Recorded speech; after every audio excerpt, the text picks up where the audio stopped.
Howdy, folks. How are you doing? Well, as for me, I've got the flu. It might be coronavirus. I mean, I hope it's not. Anyway, we're here for a book review. So a book review that we're going to do. So, Huckleberry Finn. Huckleberry Finn by Mark Twain. Should you read it? If you want, let me speak about when I was reading this book. I was in comparison with something like Paulo Coelho.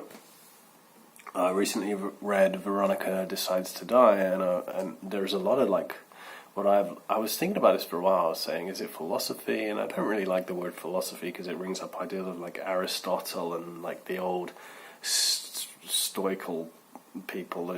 David Mamet said, by the way, stoical just means people who sit on their porch.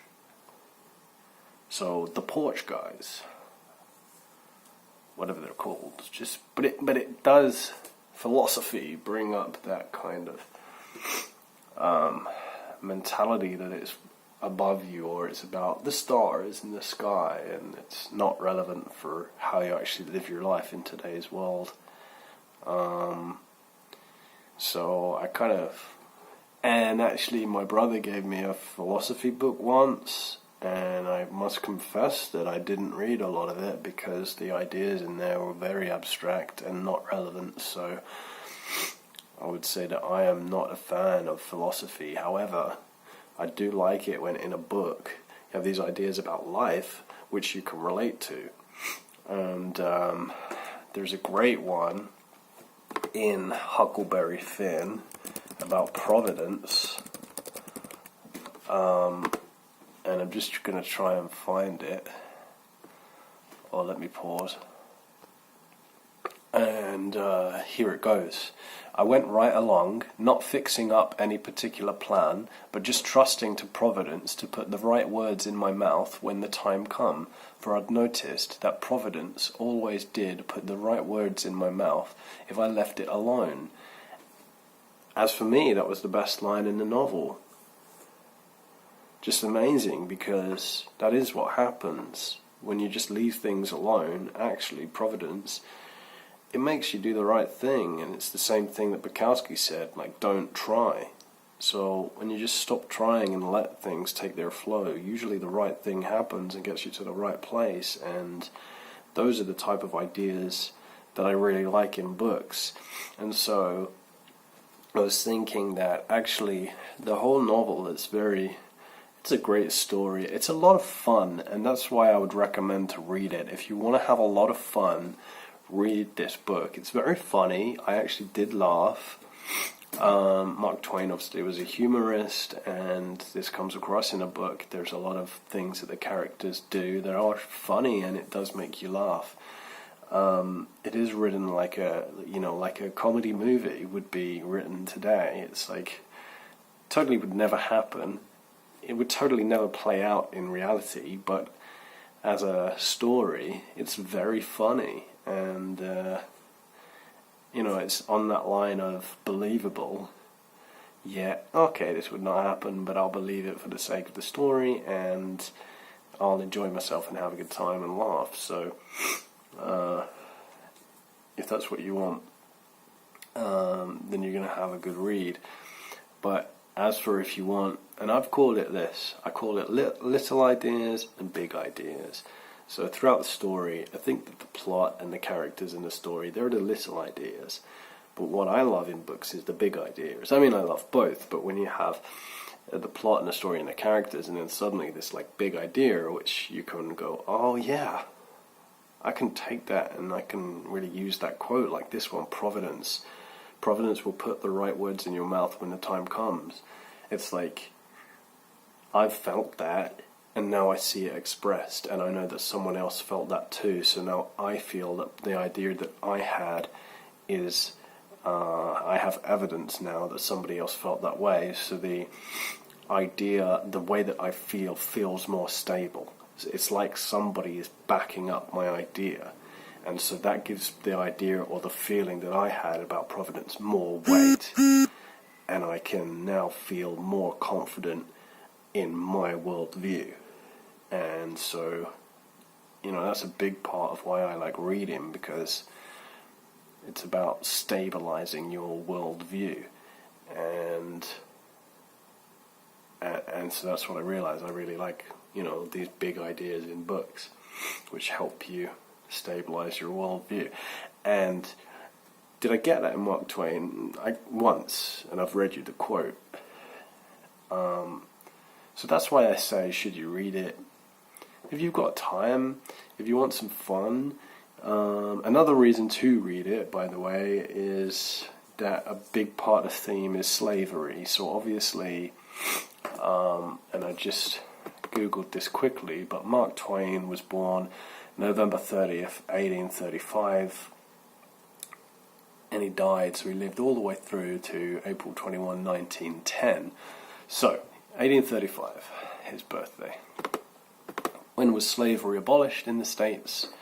The 13th Amendment, and obviously if you're American you might already know this, but I'm British, so I didn't know this, but slavery was abolished in the States in January 30th, 1865. So, that makes Twain 29 years old, the same age as me, when slavery was abolished, which means that he did live almost 30 years through a society in which they had slaves, which gives him, exactly the right to create a novel and be authentic. Obviously it's a story, it's fiction, but all fiction is inevitably based on truth, from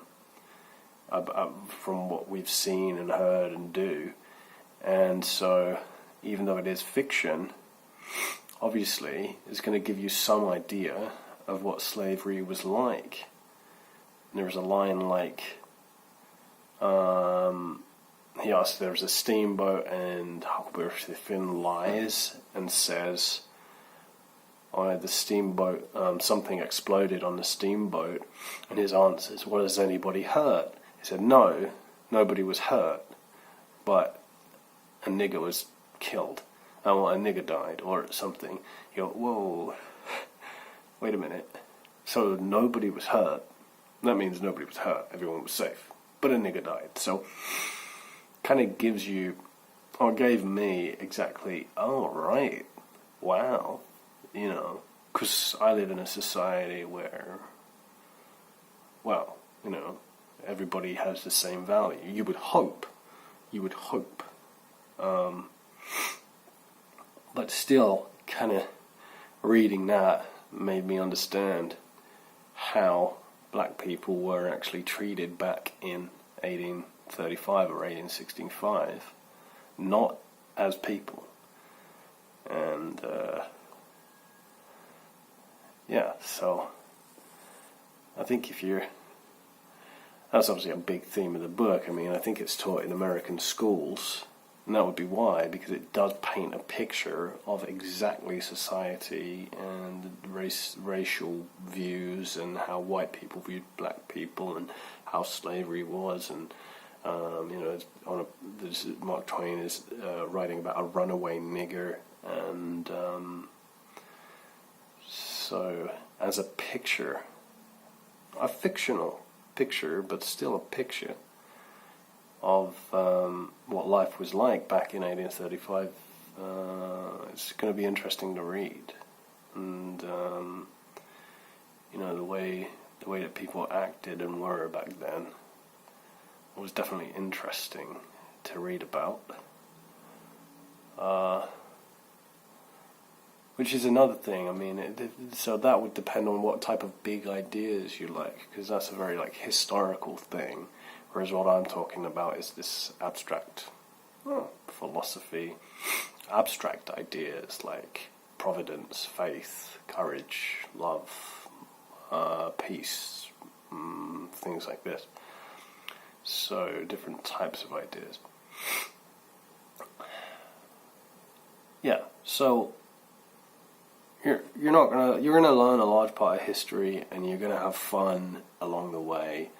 So of course that's why it's gone down in history as a classic, because it does deserve it, and it is a great book. The middle drags on a bit because these two characters, the king and the duke, are introduced, and to be honest, I didn't like them, and I was waiting for them to leave, and then Huckleberry Finn escapes from them. Well, I won't spoil it from you, but that goes on for just way too long in my opinion, and a large middle bit of that book could be cut out because the start was fantastic and the ending was fantastic. But then I wasn't into the two characters in the middle, and I just thought that went on for way too long, and I wanted to get to the end of the book. So that was my kind of criticism as an author, as a writer. I would criticize the middle of the book. Obviously I feel bad doing that because it's Mark Twain.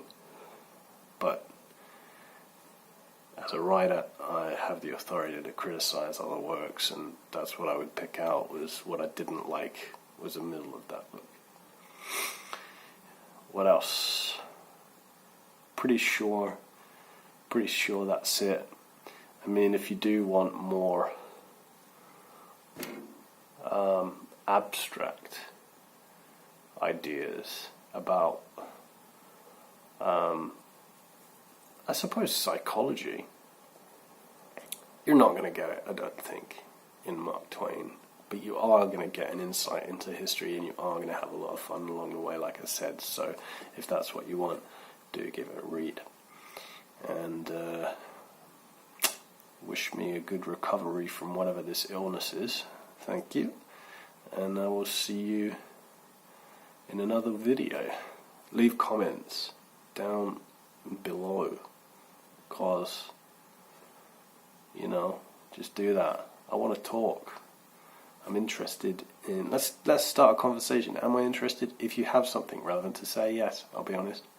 If not, well, don't leave a comment. But if you've got a view, please leave it. Thanks.